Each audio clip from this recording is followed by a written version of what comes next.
Good evening dear students, हमारा steno class. चलो शुरू करें आज की डिक्टेशन।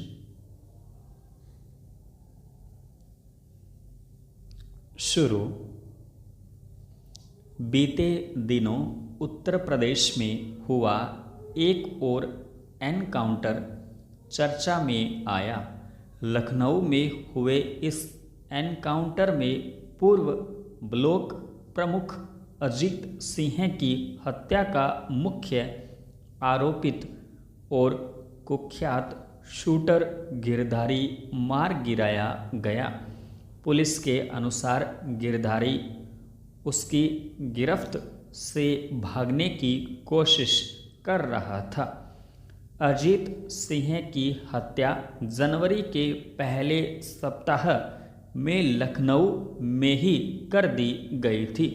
उसका स्वयं का आपराधिक इतिहास था। वह हिस्ट्री शीटर था, परंतु एक संगीन वारदात का अहम गवाह भी था। उसकी गवाही 4 दिन बाद आजमगढ़ में होनी थी। गवाहों की हत्या का यह पहला मामला नहीं। इस तरह के मामले रह कर सामने आते ही रहते हैं। कई बार तो अदालत परिसर में ही गवाहों की हत्या हुई है। गवाहों को धमकाने के मामले भी आम हैं। ऐसे मामले यही बताते हैं कि बाहुबली अपराधियों या फिर माफिया के सामने हमारा आपराधिक न्यायिक तंत्र घुटने टेक चुका है। गवाही पर आधारित हमारे न्यायिक तंत्र में जब गवाह कोर्ट के सामने जा ही नहीं पाएगा तो कोर्ट क्या करेगा? पहले प्रलोभन, फिर धमकी और कुछ नहीं चला तो हत्या। अब स्थिति यहाँ तक आ गई है कि कुछ वादी पैरवी तो दूर, अपनी ही गवाही में कोई रुचि नहीं दिखाते। न्याय और कानून का राज ही समाज को जीवंत रखने का मूल आधार स्तंभ है।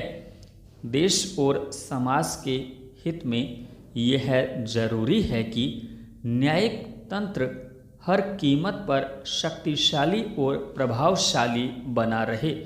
अंग्रेजों ने वर्तमान आपराधिक न्यायिक तंत्र को 1861 के आसपास स्थापित किया, अर्थात 1857 के विद्रोह के बाद। ऐसा नहीं है कि अंग्रेजों ने आनन फानन इस तंत्र को खड़ा कर दिया। उन्होंने जो भी किया सोची समझी रणनीति के तहत किया। उस समय उनके सामने 2 उद्देश्य थे। दोबारा कोई विद्रोह न हो और तंत्र को खड़ा करने में कम से कम खर्च आए।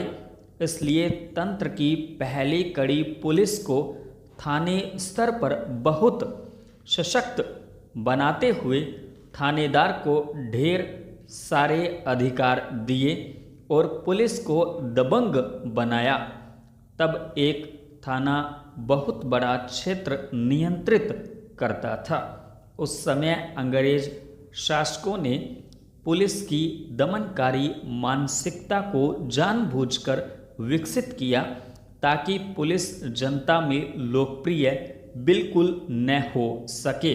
वे जानते थे अगर ऐसा हुआ तो गांव-गांव घूमने वाली पुलिस जब चाहे विद्रोह करा देगी। चेंज। अंग्रेज यह भी जानते थे कि समाज का व्यापक विश्वास वे तभी प्राप्त कर सकेंगे जब सामान्य जन को न्याय देंगे। इसके लिए उन्होंने न्यायपालिका को कानूनी सुरक्षा और संरक्षण दिया। इसी कारण जनता का विश्वास न्यायपालिका पर बना। इस रणनीति में सबसे बड़ी हानि पुलिस को हुई, उसे समाज में पूर्णतः अविश्वसनीय बना दिया। यहाँ तक कि कानूनी रूप से भी उसे अविश्वसनीय माना। पुलिस का विवेचक गवाहों के बयान पर हस्ताक्षर तक नहीं करा। संपूर्ण विराम।